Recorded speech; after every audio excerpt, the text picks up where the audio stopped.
What's going on, ladies and gentlemen? Welcome on in. It's the Brass Ring Media Podcast for Tuesday, April 22nd, 2025. Goodness, it's been a crazy weekend. Hopefully everybody out there enjoyed WrestleMania weekend. Whether you watch WrestleMania or some other kind of wrestling, there was plenty out there to take in, to soak in, and we covered a lot of it from Las Vegas. I'll get into that in a minute. I'm Zach Haydorn, your host. That is Tyler Sage. He is your other host. Tyler, what's up, man? Good. Not much. Excited to chat some more wrestling. You have to be a Patreon member to get the first hour and a half or so of the day for us. A lot of WrestleMania talk.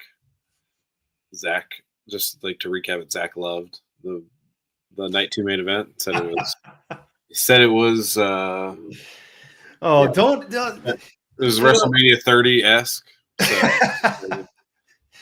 Oh man, I wish it was like so here's the thing. Half as good as that. Here's the thing. You want to like question why you're a wrestling fan. There's been 40 or what, probably 46 WrestleMania main events, right? Something like that. 48, something like that. How many are like good? Well, there's degrees, you know? Yeah. There's degrees. There's like... What's like Triple H and Jericho? Bad. Yeah, okay. So there's more of those than there are of WrestleMania 30, 31, etc. Yeah. But at least like with like the Jericho one, I don't know. I mean, Rock and Hogan was weird. That's not the main event. So that's not the main event. I know. Yeah, I mean, boy, that is a podcast to do for members at some point. Like just kind of... Yeah, if it's over like 9.5, I'd be surprised. They're good. 9.5. Wow. God, I feel like for the sake of like WrestleMania as an entity, I have to take the over on that. But I don't know that I'd be right. I don't know that. It depends what you define good as too, right? Right. Well, we already have one of our gold members disagreeing with us here. Andrew says here, wait. Wrong. Andrew's pumping in the chats. I keep bringing up the wrong ones. Andrew says, already on your BS. Triple H Jericho is fine. Oh, man. Come on. That's this why is starting early. Because that's like the borderline of like, hey, it's like totally fine, as I think Andrew would agree. It's not good. So I was curious what you thought. That's what I was gauging it on. Like, that would not be in the good category for me. But I maintain that Jericho and Triple H isn't good. Like, what? Have you ever watched that match back again? I mean, I didn't watch it live, so yes, I've watched it once. Okay. So I think I don't know. I mean, that's a Triple H.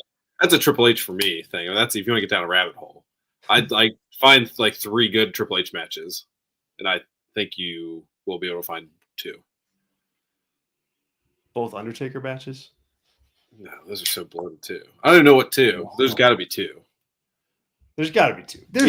There's definitely 2. Yeah, sorry. Like, I apologize for getting us on this, but he defined like a bad era of main event wrestling in that company. Yeah, no, for sure. And the Cactus Jack stuff is good. And Andrew says here, and he mentioned this a bunch, so I do want to give him credit. He says, "No way to follow Rock Hulk." Yes, correct. There was no way. I mean, you even have like they both say that. They both said, Jericho and Triple H were like, crap, we were in trouble on that one. But that is a conversation for another day, and that's a conversation that we just might have. So good stuff, everybody. But yeah, hopefully you enjoyed WrestleMania weekend. It certainly is a fun weekend to be a wrestling fan, whether or not you liked the outcome of the shows or whatever you thought about it. It is still fun to be around the pageantry of WrestleMania. I was in Vegas.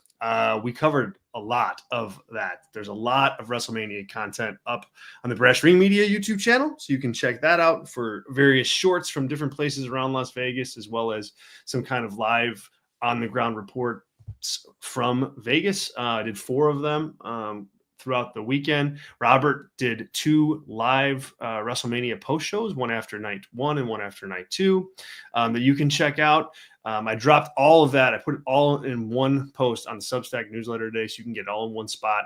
Just go to Brass Ring Media on Substack, and you can find it all. You can also head over to your podcast app and download and subscribe to the Brass Ring Media podcast feed, and you'll get it all there as well. So two places where you can find that both. We'd love to have you in both spots, both on Substack and on your favorite podcast app. We are there. So just hit subscribe. It helps us out a lot. Leave a good 5-star review, and we would appreciate that in advance. More business in a minute, but here I am today, and we do the WrestleMania post show again. That's up for members. The WrestleMania review. We did almost an hour and a half of just WrestleMania talk. Went through all the matches, went through the main events. You can find that out patreon.com/BrassRingMedia. It's only $4 a month, and you get all of that analysis, plus obviously our weekly stuff. More on that in a second, as I said. But I'm thinking all right, we're going to be able to spend a lot of time tonight kind of talking through Monday Night Raw, talking through the fallout of WrestleMania, talking about Seth and Heyman and Braun Breaker and Becky turning heel and all sorts of fun jazz like that. And then, or all sorts of jazz like that, whether it's good or bad, we need to still get into that. But the Becky heel is what I was making that. Yeah, me too. And I'm concerned as well. But then The Rock decided to crack a microphone on the Pat McAfee show this morning. And I got to say, guys, it was some of the most ridiculous retconning of it, like that I think WWE has maybe ever done. Like, it was that atrocious to me from The Rock's perspective. So if you didn't see it, The Rock went on Pat McAfee and basically kicked back for about 40 minutes talking shop about WWE and mainly about WrestleMania and mainly about his lack of being involved in WrestleMania this year, when he was so involved in kicking off the build to, the John Cena versus Cody Rhodes match. And so that was the mission for him as far as the appearance went. I'm going to go on and I'm going to explain what happened, why I wasn't there. But I have a question. I didn't see this. I know. And I've got a bunch of quotes. Was he in Hawaii or was he on set? I don't know. I don't know. Okay. I couldn't tell. I could not tell. Sorry, keep going. No, but so he talks about, and along the way, he kind of buries Cody Rhodes. He buries the creative for WrestleMania 41. He totally buries Triple H with it. I've got a Bobby Fish meme for you on this, but well, the thing is, I don't like some of the. I'm going to read some direct quotes in a minute so we can discuss. But it'd be one thing if he just didn't like the creative, but it was he was the precipice for all of that bad creative. So it's it's a little pot calling the kettle black. I gotta watch this after we're done recording so I can freak out on our Patreon show. You have to watch it. Yeah. It's unbelievable. We got Adam, who's another Brass Ring Media Gold member, who says, "I've never been more disappointed to be a Rock fan than I am now." Adam also says he was on the Planet BS, Tyler. Yeah. So let me get into some of these. And then Andrew H. correctly points out here, and let's be honest, his non-appearance ruined the show. And this is all accurate. I agree with this. But let me pull up some quotes here. And I'm gonna do some reading here in a minute, just because or for a little bit, just because I want to be able to talk about specific things, and I want to make sure that I get all this right. And these quotes are from ProWrestling.net, and Jason Powell compiled this report, and I watched this so I can verify that what I'm about to read is correct. I just didn't have it transcribed.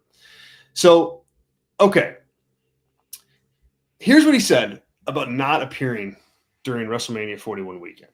Rock says, "So when we were moving forward with John and this idea of him getting crowned at WrestleMania and being a heel champion, I knew then that the best thing for the final boss, now we've established this idea for Cody's soul, we can always come back to it. I did feel, and I made the call, I don't want to be involved in that. Step back. Let the final boss step back into the shadows. Let all the spotlight go to John. Let it go to Cody. Let's not make it about Cody's soul. Eventually, or John's soul, no. Let's let them do what they do. And I called John after Elimination Chamber. I spoke to him, called Cody, and I said, I think the final boss's work is done.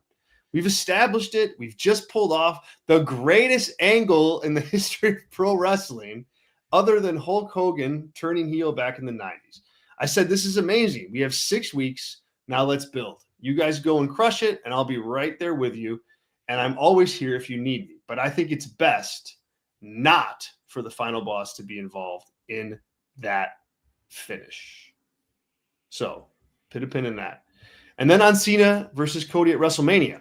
They had 6 weeks to plan for that. So I loved the finish of the match. I would have finessed things a little differently in how they got there. But that's just me creatively. There are a lot of minds in the room. That's my thought. But still, ultimately, the bottom line was that I love John getting 17 title wins. And I never had a concern about John pulling this off. My thoughts are always to Cody because of what we established with him and his story and the kind of babyface that he is. So if done right, and I think if finessed right, and if it's nuanced right, down the road, that guy not only has an incredible babyface run again as champion, but also an unheard of run as a heel down the road, of course.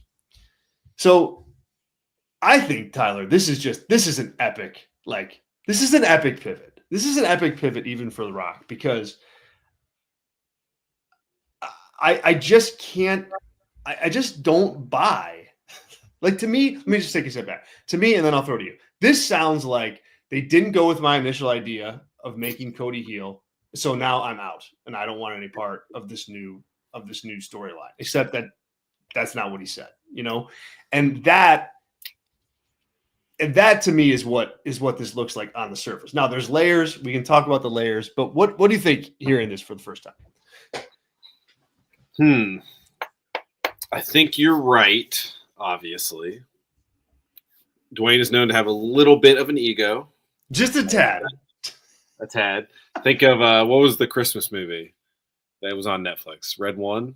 Red One, yeah. Yep. I think he made because he was a producer on that, and I think he made $50 million or something doing that. And there was that whole, it seems like the stories from that set, the script rewrites, whose fault it was, eerily similar here.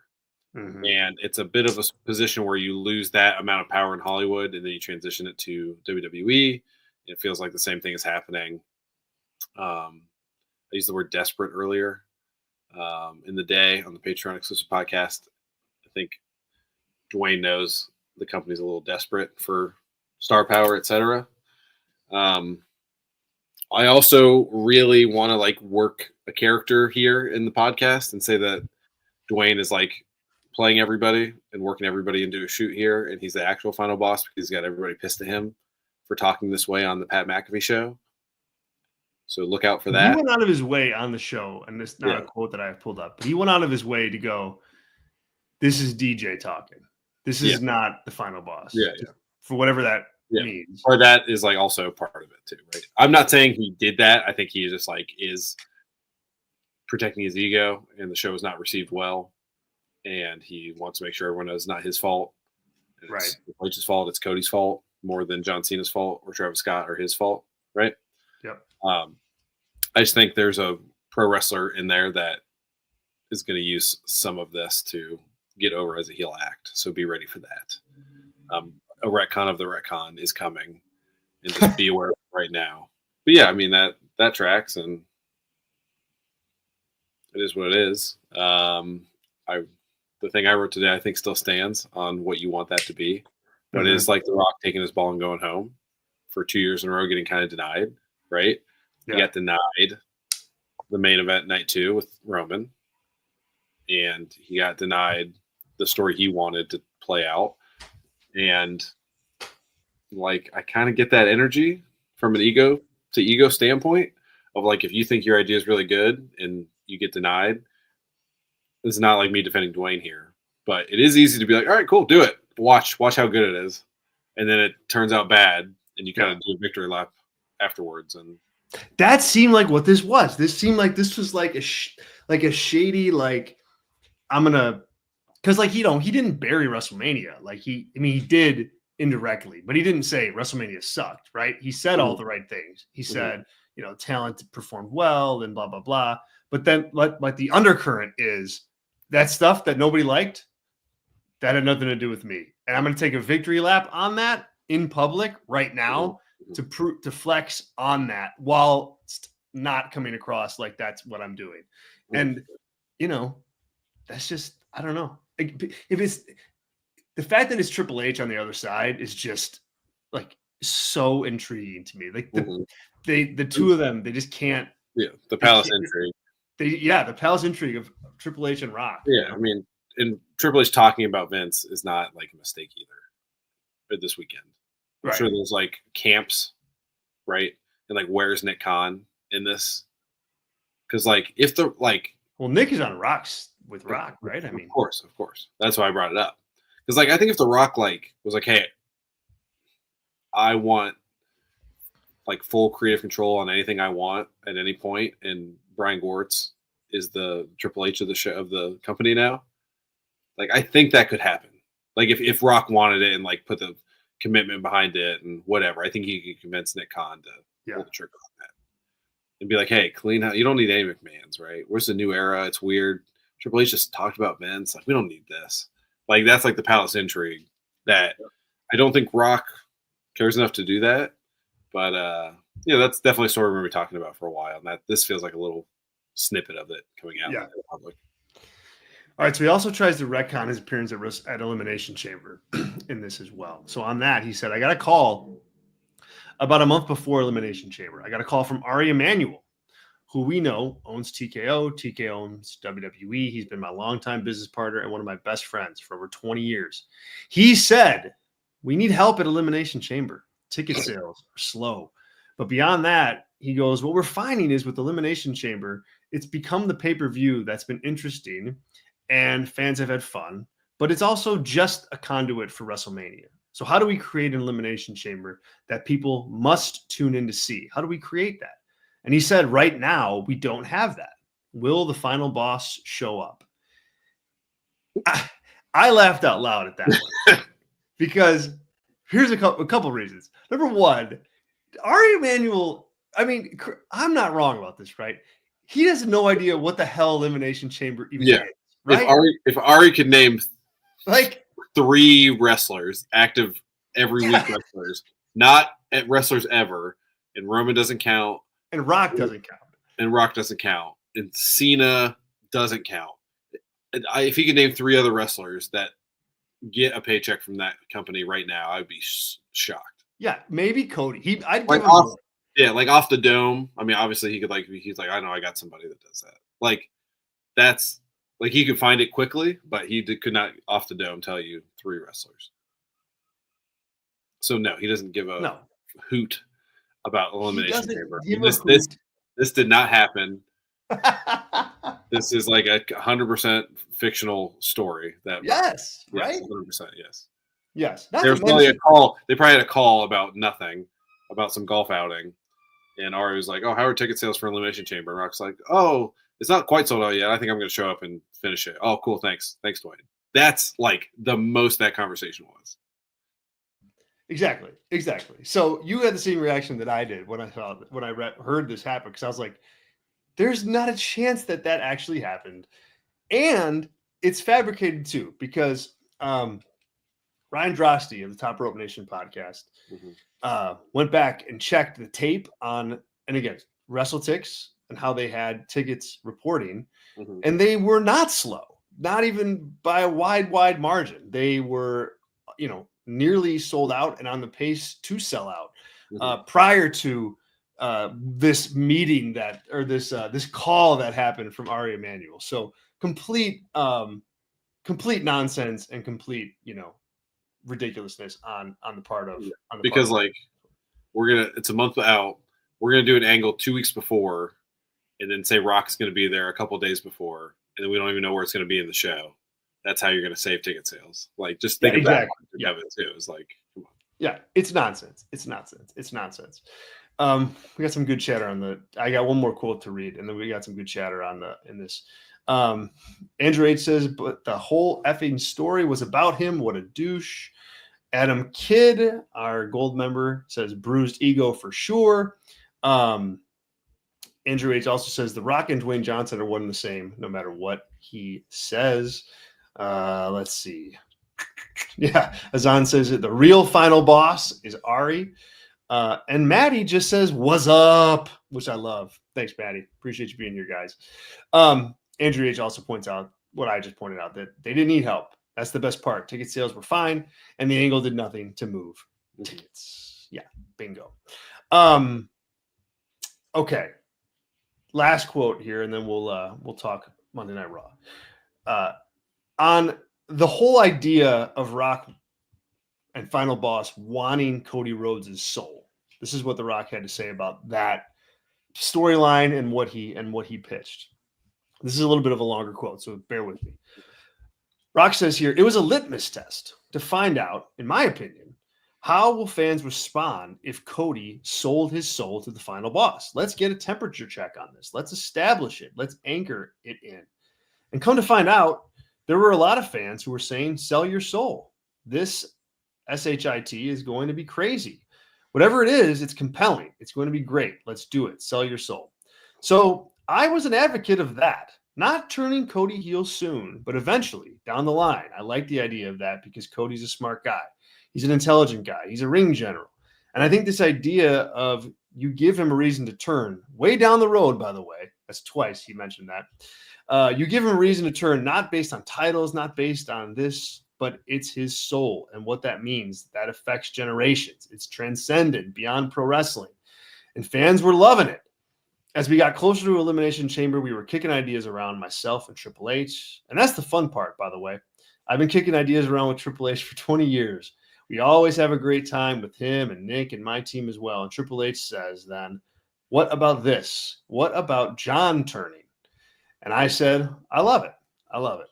So another retcon job on the part of The Rock, because, if you remember, and correct me if I'm wrong, Tyler, but the Elimination Chamber angle, like that happened, over the course of like 10 days? Like it wasn't some long, thought out thing.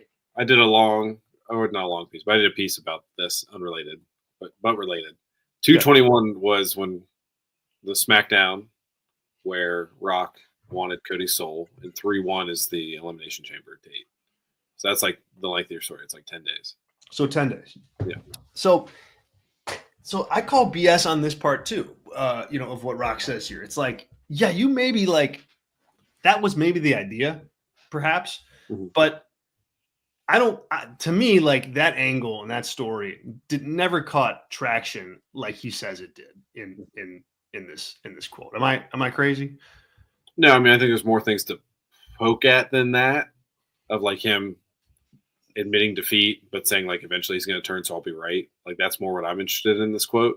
Good. He's okay. Down the line. So you can take credit for that if Cody does turn heel at some point, right? He can make it seem like it was his idea all along, as opposed to two schmucks on a podcast have been calling for that story long before Dwayne did. So, and not just here either. It's a pretty standard story to tell, and everyone knows it'd be awesome when he decides to do it. It would have been awesome in AEW. Probably would have changed that company's whole trajectory if he would have decided to turn heel. Yeah. And be the guy that stole the title because he broke his promise to the fans. Would have been the best story ever in AEW, period. Right? So to replicate that some way in WWE makes sense. But yeah, I mean, the same sort of logic here of he will be proven right in his mind, and that gives him ammo to wield more power down the line is what this is all about. It's wild. It's wild, man. So the interview, it's only scratched the surface. So you guys are wondering where I got this from. Again, it's from the Pat McAfee show today. Rock was on for about 40 minutes. Here's the good thing. I'm sure Pat didn't interject with a bunch of stupid BS the entire time too. So he probably sat there quietly and was like, "Oh yeah. Dude, I'll drink a Terramana to that. Give me another energy drink." Yeah, no, he was like, a kid in a candy store getting to talk with The Rock. It was, it went unchecked. The Rock, like.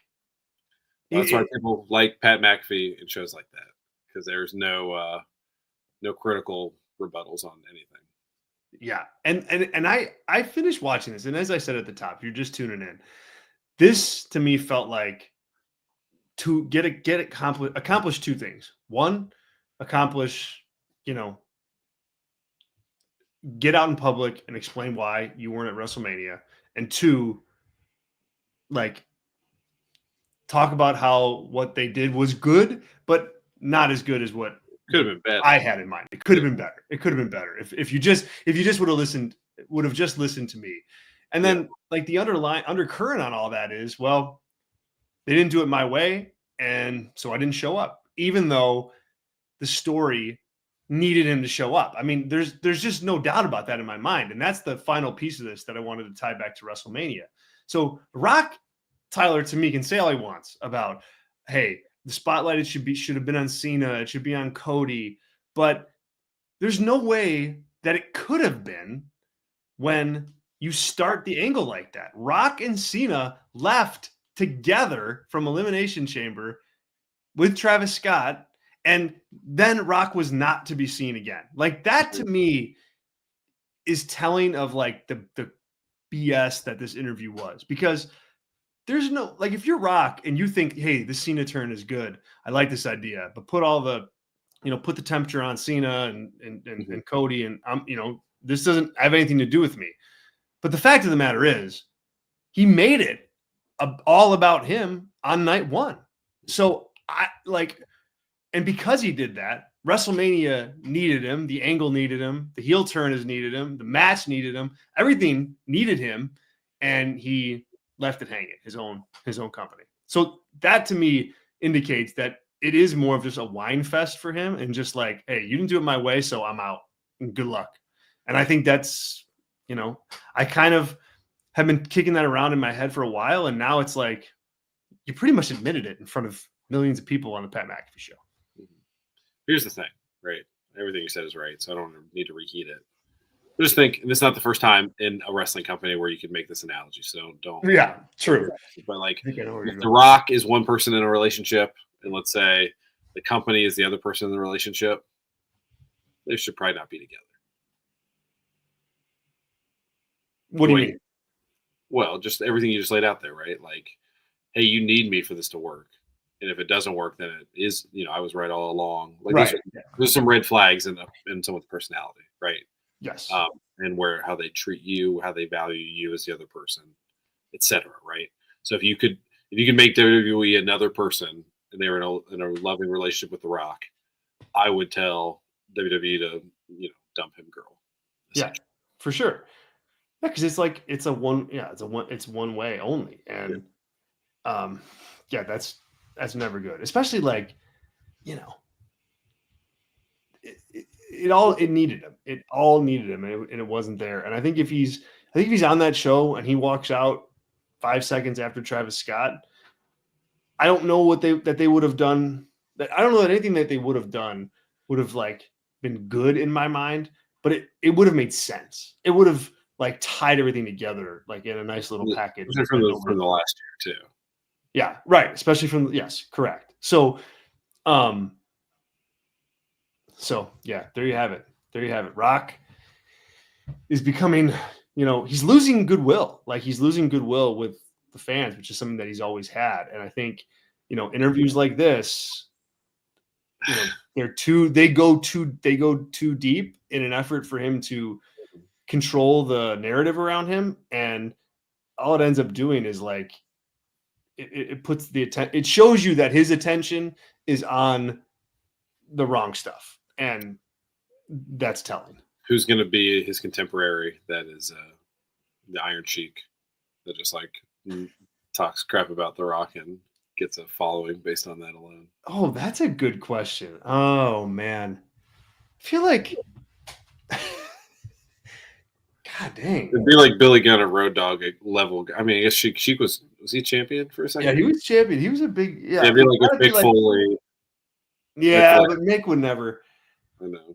Him and The Rock are like, Yeah. You know, Rock and Sock Connection. God, who could it be? Yeah, I mean, obviously, it'd be Triple H if he like got canned and went into obscurity. But I don't think that'll It could, yeah, true. Who else could it be? I mean, it's got to be like a name that I'm not forgetting. But there you go. What do you guys think in the chat? Let us know. Like if Rikishi had won a world title, it'd be him for sure. Yes, for sure. Yep.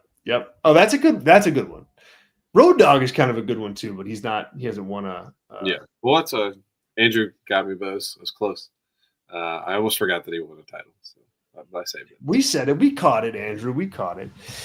All right. We're 30 minutes into the show, but let me set the table halfway through. This is the Brass Ring Media podcast. We had to talk about The Rock. It wasn't in the plan until about 1 p.m. this afternoon Central Time. This is the Brass Ring Media podcast. We're twice a week with this show, and we're glad you're here live. If you're listening on YouTube, hello. Thanks for being here. If you're on X, thank you for being here as well. You can catch all of our shows live right here on the One True Sport YouTube channel, and you can catch them on the go as audio podcasts. Just search Brass Ring Media in your favorite podcast app, and we come up. You get all of our shows here, the Brass Ring Media podcast, but you also get shows from Robert, shows from Ashley, and others on the team throughout the week. So subscribe on your favorite podcast app so you don't miss anything. You can also check out our membership tiers at patreon.com/Brass Ring Media. Big weekend. We had all sorts of WrestleMania coverage. And this morning we dropped our WrestleMania review show.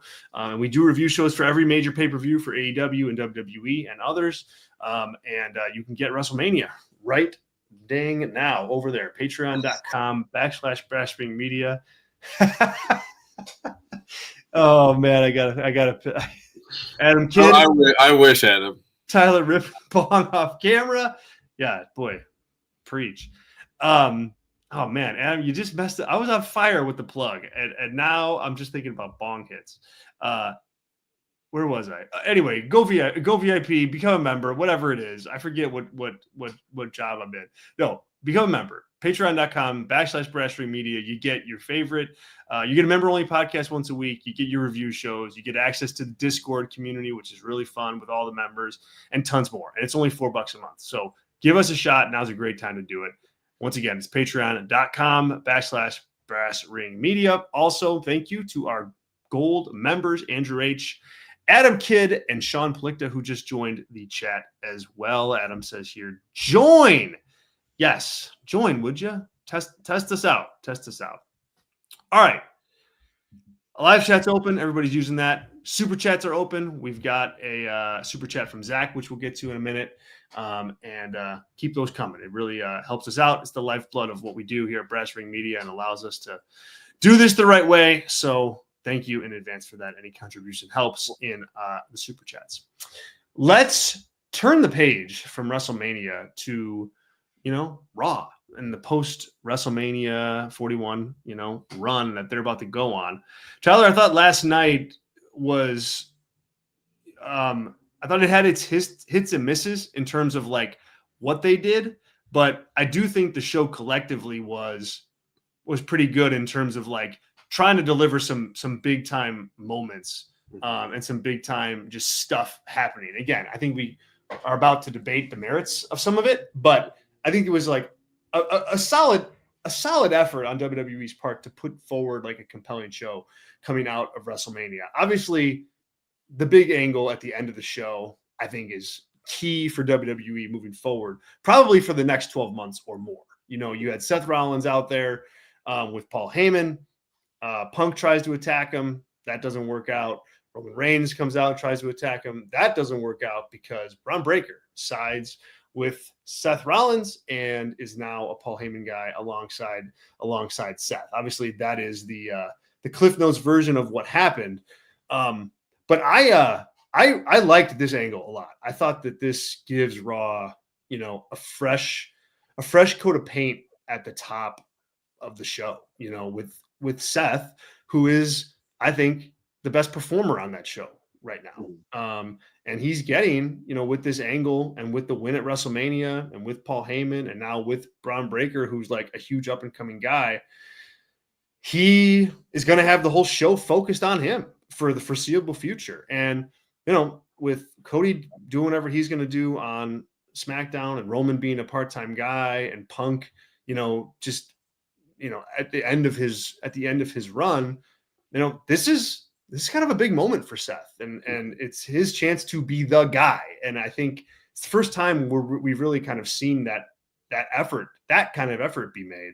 So I really liked the angle yesterday. I think it opens up a lot of possibilities. And then of course it features Braun Breaker, and there's, an avenue for him to get over at the highest level through this faction at some point down the road as well. And that's, something that they won't cash in on for a while, but the pieces are now on the board for him.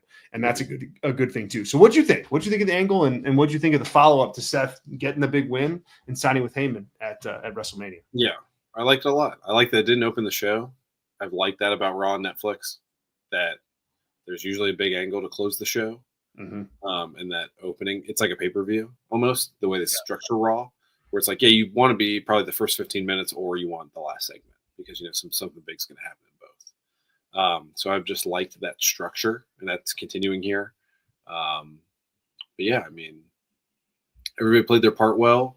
Breaker is a inspired pairing. Feels like a Tony Khan crazy in the lab decision, like he was early on in AEW, when he would like do some matchups you didn't see coming.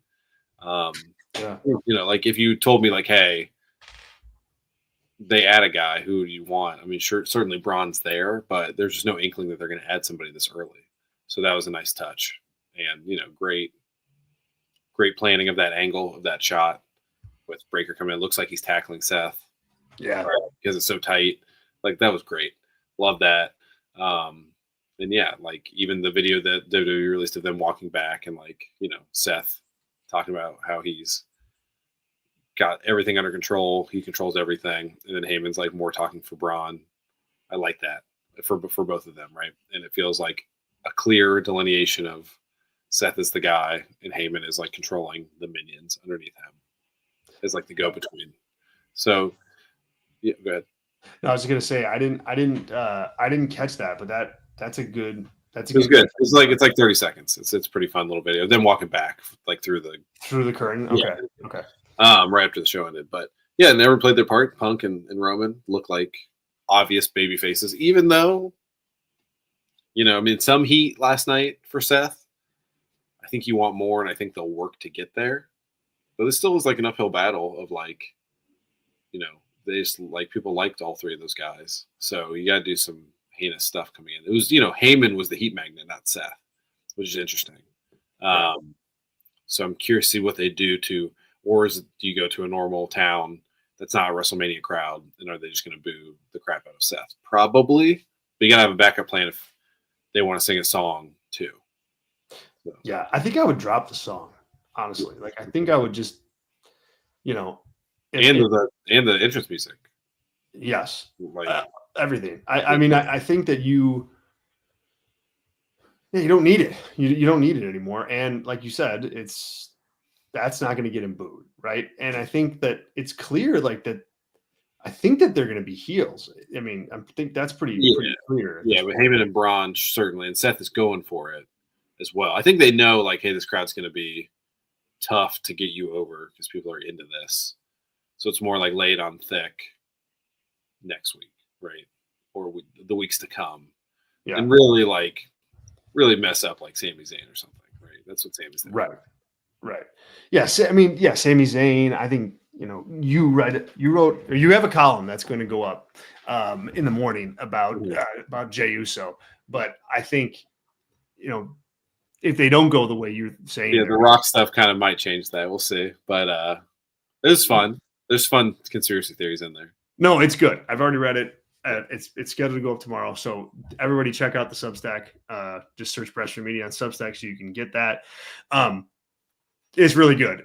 There's another avenue to go. I mean, Jey Uso can be an opponent for Seth. And like you even called it prior to WrestleMania. You're like, it didn't go exactly like you thought, but you're like, the winner of that triple threat is going to get a title match. Like, and you said on Raw, but just because it doesn't happen on Raw doesn't mean it won't happen. And I mean, Seth versus Jey is something I think that you could sell. Yeah, like if Heyman and Seth came out at the beginning of the show and said like, "Hey Jey, I'm getting that title tonight," you'd be like, "Oh, it's over." It's over. And then like you could have Roman come out and save him, try and save him, and then Braun spears him, and then he wins. Like that's why I think there's more to this Jay thing than just him like just getting through a couple pay-per-views till SummerSlam and losing it there. I mean, certainly could be. That's the most on the nose way to do it. But if that's going to be the case, I would just do that booking last night where you have Seth become a true horrible heel that everybody hates because he just took this moment away from all of us, where Jay's only a one-day champion. Like that's what Jay's for, to be Tommy Dreamer. If not, you have to do something else. I agree. So let me ask you, like, what is going on with Seth these days? Like, what did he find in the last, month worth of building to this match that makes him so much more interesting now? I mean, Sean says, our gold member Sean says here, Seth was good last night too. He has turned a corner lately. And yeah, I think it's a good way to put it. Like, it's like Seth hasn't always been, he's always just been he's been almost a top guy, but not really. And he's always been just missing like a little piece of his whole puzzle. Like it's almost all there and it's almost perfect, but there's like one little piece that's missing. And I think like he's found it. Like, I think that he's found that piece that kind of like, I don't know that the booking is with him finally, or he got a big win finally. I mean, obviously that helps. So maybe that's it. And maybe, you fans could sense that along the way. And so he grew, with some confidence there. But I think you're seeing like, a leveled up Seth Rollins here the last 4 weeks. And because that's working so well, I look at this and I trust that like this is going to be okay. Like they're going to make, he's going to make this work. Yeah. I mean, there's a lot of factors here, right, of why this is working. First and foremost, he's way more serious week in and week out as a character, and like not like there. You can tell when Seth is aware of like, hey, like he's a good team player, but he's not like, Chris Jericho in the list, right? Or he's like a big character and he gets stuff over so much that he becomes a main event guy in that role. Seth is a guy who's like, oh, cool, I'm cool being like the third babyface or third heel. As you need me, and I'll get my moment and it'll be fine, right? So that has helped like lock him in. The important thing for me, I think that's like the surface level thing, is like fans can tell that he's like way more serious. But to me, it's like the truth telling that he's been doing over this week. And like people like that in people and characters. Like you can think of like any television show, and like a fan favorite is probably someone who's a truth teller, or someone that really like you'll be like, oh, I see a lot of myself in him, right? Because how could you not watch what's going on and agree with what Seth is saying during this buildup? Other stuff here is like he's been around forever, and he's always consistent, always there in a world where you have CM Punk's, Roman's, John Cena's, The Rock, Brock Lesnar a couple years ago.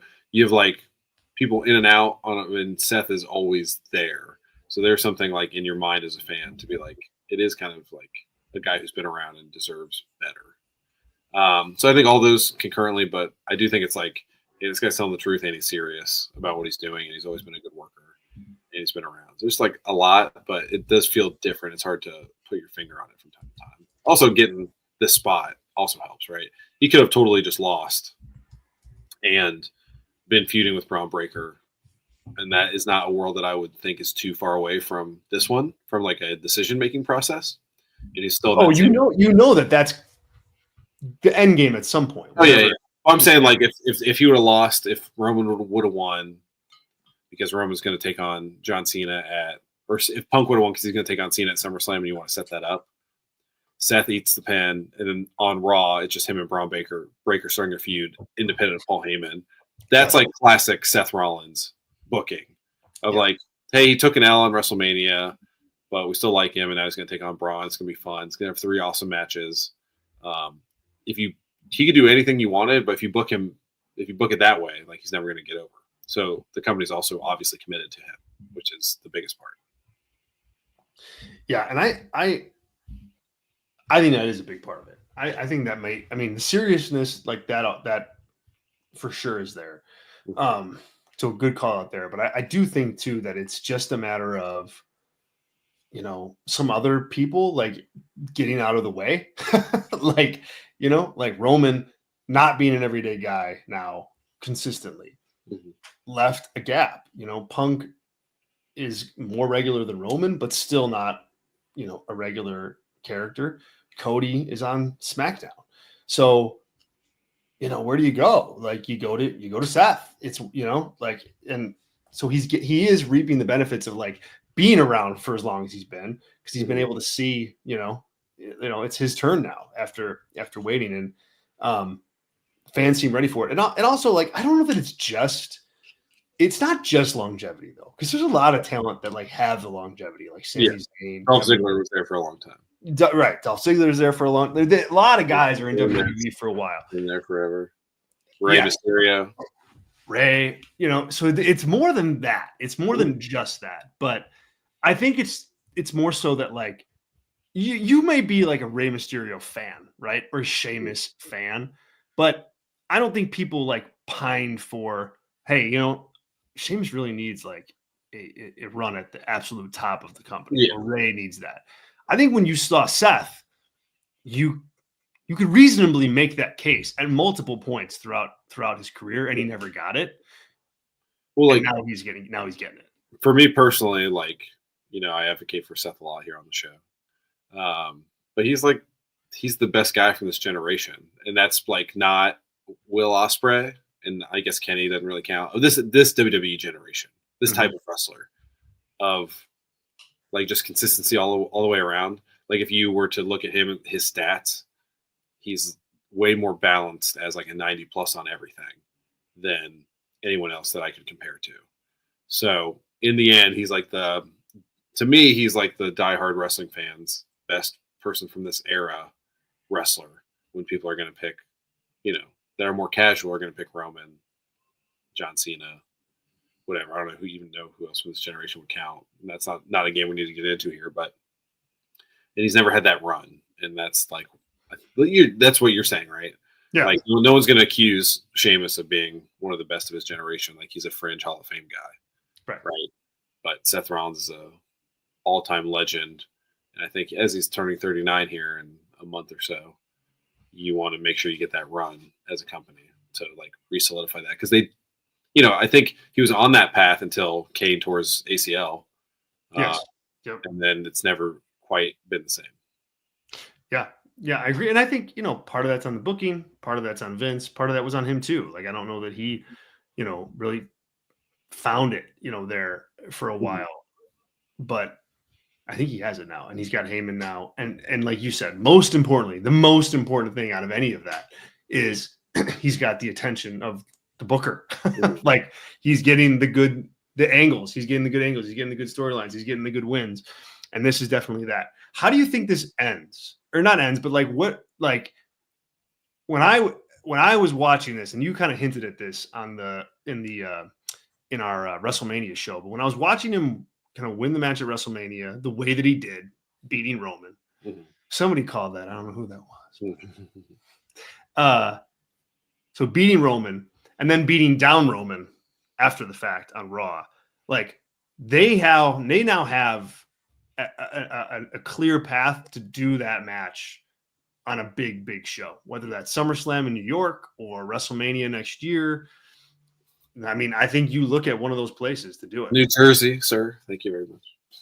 Yeah. Oh, New Jersey. That's correct. A good call out. 2 opportunities where you can finally do Seth versus Roman on a big scale, biggest ever. And I kind of think like they're angling towards that. I think you may get another Punk match too. I mean, I think you will get another Punk match here. But I think the end game here, at least in the short-ish term, is Roman versus Seth one-on-one, finally, for a title in a stadium. Yeah. Yeah, and it's like, what's the length there? The Seth-centric way is to beat Jay in New Jersey, and then Roman wants to avenge Jay, etc. And obviously there's a lot in between there. Yeah. And then it's, it's Roman and Seth at, do we have a spot for 40? New Orleans. New Orleans, yeah, you're right. That's 42. 42. So yeah, in the Superdome. That is easier said than done. There's a lot to get in between here, and a lot of stories you have to tell. Like, is he in between? Do you just have Seth and Punk now? I don't know, but that seems like the broad strokes of this heel run. And like, does Roman beat him? I don't think so. So I don't know. I don't know where this goes, and I think it's like a mix of, you probably don't want Seth having that belt while you have Cena doing similar stuff on the other side.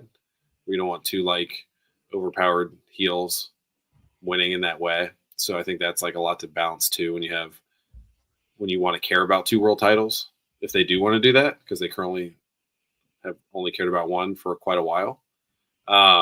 So we'll see, but I have faith that it's Seth centric, I guess, going forward. We'll see what that means. Well said. Let's get to the chat on a little bit of this, and then we'll bring up another topic here. Sean says here, Seth's character just hadn't been great for a while, but he always had really good matches. His promos are very good. Yeah, they're good, but I think he's leveled up on those too, Sean. Like in the last month, like I really do, and I think Tyler, what you said about the truth telling was a part of that. Like, he wasn't just being WWE guy or rah guy. Like, he was real. He was more real than he's ever been, and I think that's really important. Sean had some kind words about our review show. Sean says the review show was fun, even though I disagreed a little. Hey, that's good. That's good. We get it right a lot, but not all the time. Did you hear? Can I interject one thing here? Yeah. Did you hear CM Punk on the Ringer wrestling show before WrestleMania? Any of that? I did not. No. Probably not, since you were there. He thought another match should have gone in place of the main event of night 2. What do you think? What do you think? Obviously, his should have stayed night 1. So let's not go crazy. It was CM Punk we're talking about here. Which one do you think he thought should have been the headliner for night 2? God, I mean, Jay and Gunther? No, he thought it should have been the women's triple threat. Oh, come on, Phil. Come on, man. So booking. Hopefully, he's not booking NXT in the future. Wait, was this after the match or before the match? Just before, yeah. Oh, okay. Then definitely not. Yeah, it's even worse. It's like a little bit like, oh yeah, I mean, maybe he knew it would just suck. Well, like when I mean, when you see the two matches, I mean, obviously that's the way you go. Yeah, no but night 2 main event, it's crazy. So that's why it was a good match, but yeah, it was just funny to hear him say that and be like, "Phil, you crazy?" And then to be like, "Oh, crazy like a fox, maybe." I mean, it was the best match of the night. Yeah. Of the week, the whole weekend. Yeah. One of the worst builds of all time. Yes. Like, if they had a good build, man, I just wish it did. I just wish it did. Right. Exactly. Yeah, I know we're not talking about literally anyway. We'll talk about that a little bit here, but I just didn't want to forget that. All right. Well, let's talk about the Becky Lynch heel turn, because we got a lot of people chiming in on that. Is it a heel turn?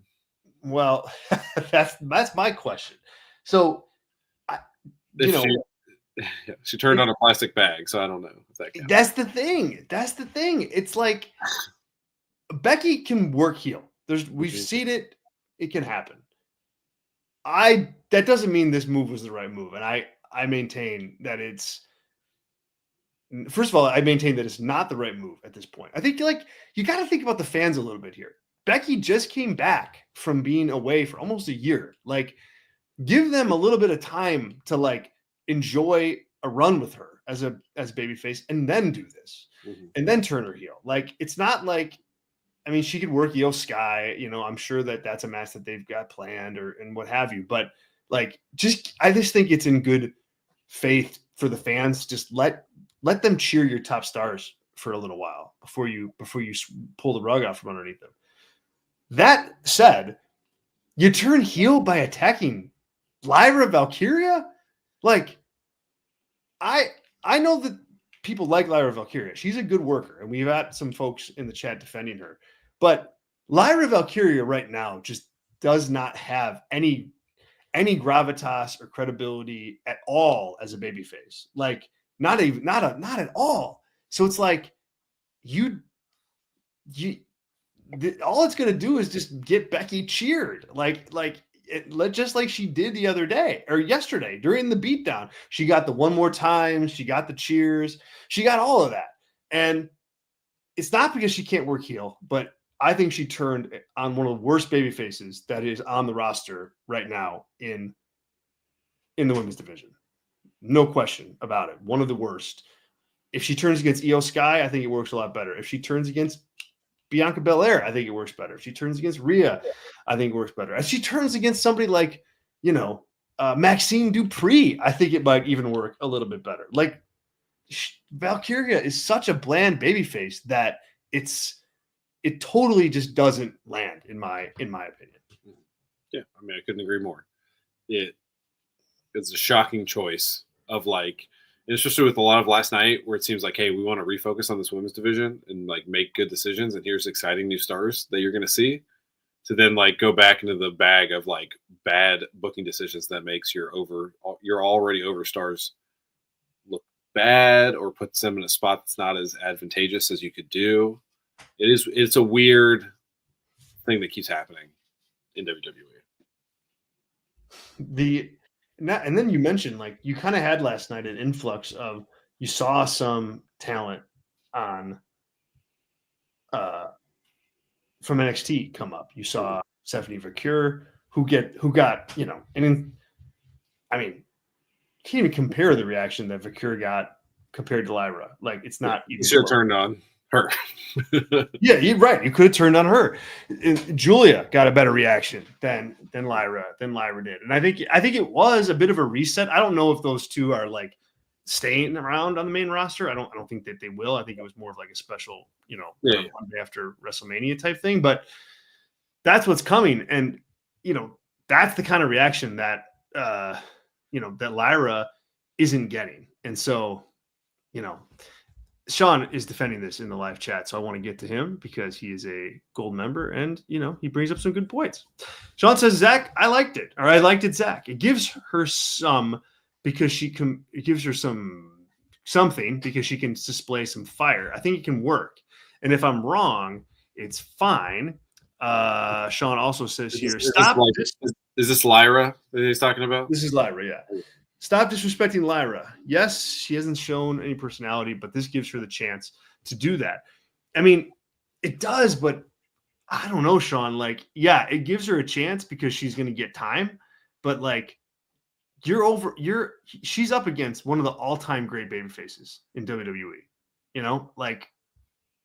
So you have to have like just an underlying current of, hey, people like me, in order to go up against that. And I don't think she has that. So even if she shows fire, even if she shows personality, I just don't see it being enough to overcome the tidal wave that is Becky. I mean, and obviously Becky's going to need to try to get some heat in this, but I just think it's a bad combination, even if you stipulate that, hey, Lyra's good and I like her. Great. I think if you like her, you want her as far away from a heel Becky Lynch as possible. Yeah. If you like her, let her go, I would say. Let her go. Yeah, let her go. Yeah. She's just like classic babyface with no personality. She needs to be a heel, reestablish what she is as a character. Roxanne's doing it currently. Yeah. Alexa listed it when she came onto the main roster. I'm trying to think of like Tiffany, people who are like, I don't know if we're quite there with like personality, and then it works out, right? It's being a heel early is a good proving ground to show your personality. And my concern is that they know she doesn't have any, even if she was a heel. So, and that would be very obvious if she was, and if she's just like a low level heel that does nothing, then that's like her career's wrapped at that point. Adam says here, Lyra was moved up when she wasn't ready. I agree with that. She did not spend a lot of time in NXT.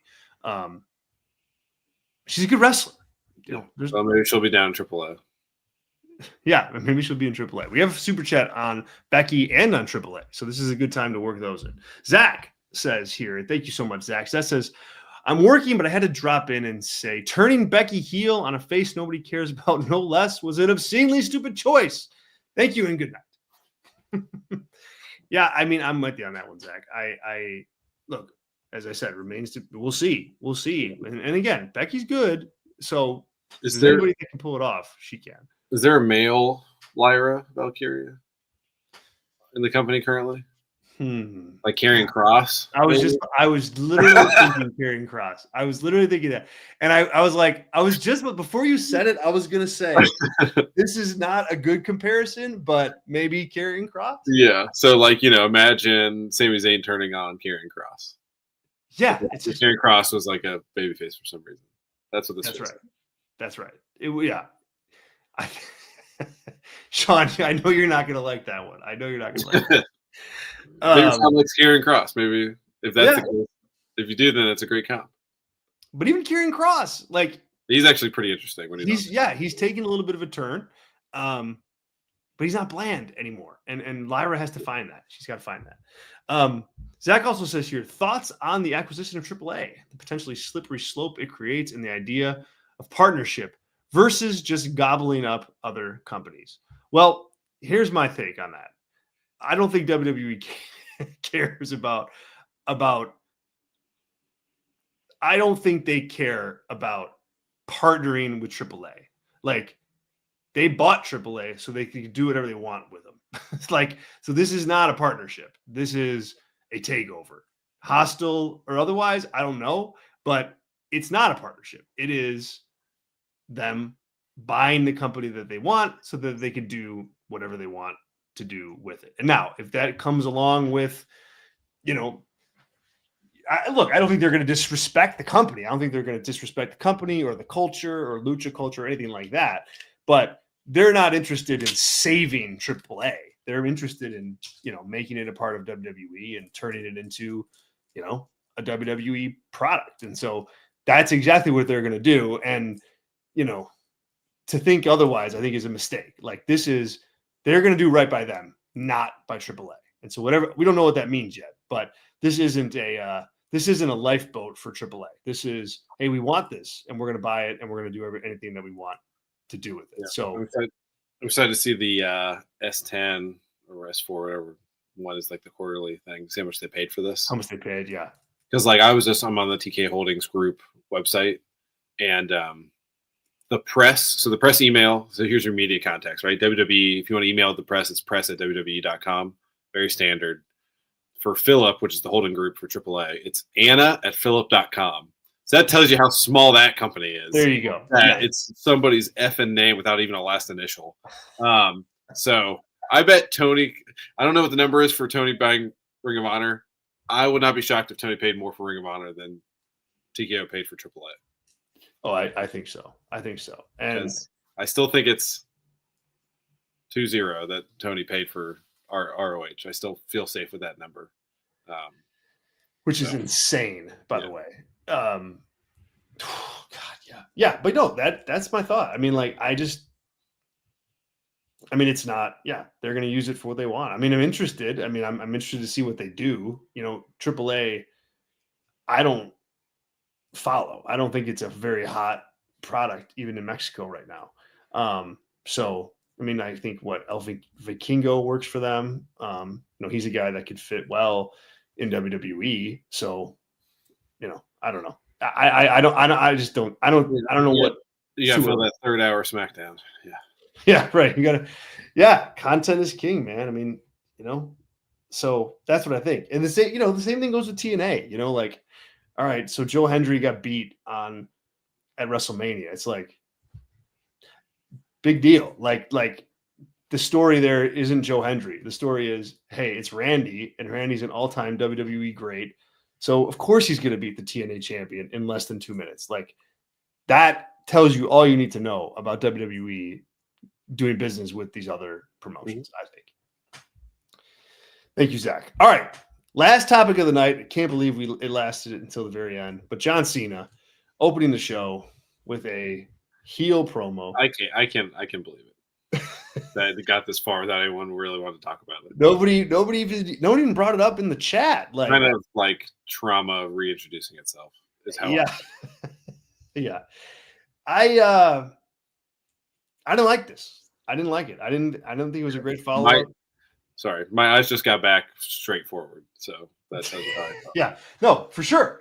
It was bad, man. And it didn't fix anything from the night before. It just doubled down on all his bad tendencies.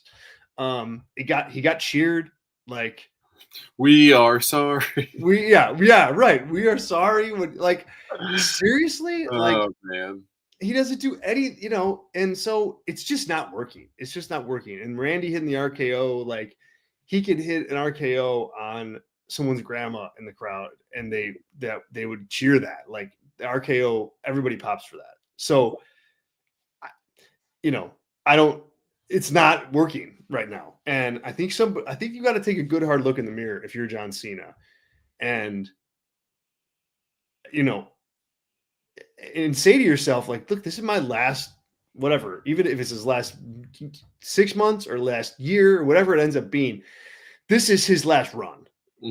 However long it is, this is his last title run for sure. Last title run for sure. And it's like, what do you want to be? You want to be like, it's like he's the same guy he was as a babyface, but now just fighting baby faces. It's like, he's still getting mixed reactions. He's still, not believable in his promos when he tries to be serious. Like if you're him, you just got to be like, look, I want this to work. So we got to figure something out. And I don't know that he's interested in doing that. It doesn't seem like he's interested in finding the next gear to make this work. Like, that's what I took away from the promo last night, was like, how do you double down on everything that happened at WrestleMania? Do you think it's because WrestleMania was good, or worse, did you just not even notice or care that it didn't work? Like, in either way, I think it's a bad sign for this feud going forward. And he's already, like, the character's already relying on, like, getting laid out by the babyface, and that being the end of the segment. It's happened 3 times out of like 5 John Cena heel segments. So they really need to chill on that as like a trope.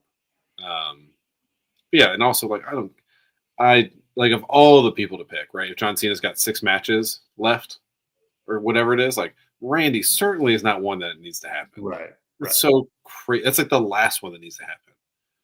Like, I don't want Brock Lesnar back, but that would make more sense if Brock Lesnar came out and dropped it. Yes. Than Randy Orton. Because at least John Cena's got to pay back that beatdown from 10 years ago or whatever. 100%. I mean, Randy, God, you guys remember Randy versus John Cena, right? Like, the matches weren't great. They happened way too often. And I still, like, I've seen enough of that feud for my, for my, for my lifetime. Like, I'm good on Cena and Orton. It's a little different now that he's a heel, but he's not really a heel, so it doesn't matter. You're not reaping the benefit of how it could be fresh because he's not heel, and that's, I don't think that's good. I don't think that's the one positive of this is that Orton is like 100% over as a babyface. So you can play off of that, hopefully, to like try it a little harder to like hammer that home. But that's the only positive I have on this. Like, I could care less about this being the main event of Backlash. And Jey Uso taking on Gunther. I was like, oh god, this is gonna be a tough. But sorry, St. Louis. You got a pretty rough show coming to you. I hope that they just Jey and Gunther again. Oh my god. Yeah, it's probably where they're headed, based on what we saw. Yeah, because you can't have Braun or Seth against him because he'll lose to either of them, right? This is the thing about having a paper champion that you have. There's only so many people. There's levels of guys that cannot touch him because he's just not going to beat him. Yeah, so. and like, but at the same time, you're gonna have Gunther job again to him. Like, he already tapped out, so like, it doesn't matter. It was McAfee selling the angle last night on the show? Yeah. Well, shout out to him for that. We didn't have a neck brace on, but he talked about it. Yes. So, yeah, we got some good stuff.